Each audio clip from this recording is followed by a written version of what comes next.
In this video, I am going to show you how to use MyPay on Chime. First, ensure you have the Chime app installed on your mobile device and that you have created your Chime account. If you haven't done this yet, download the app from the App Store or Google Play Store and follow the prompts to set up your account.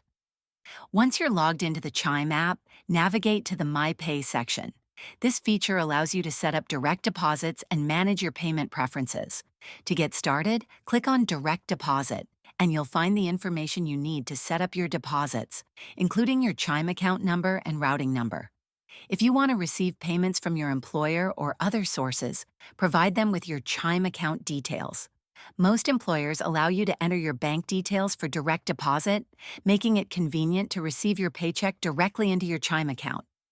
You can also set up recurring payments or transfers using MyPay.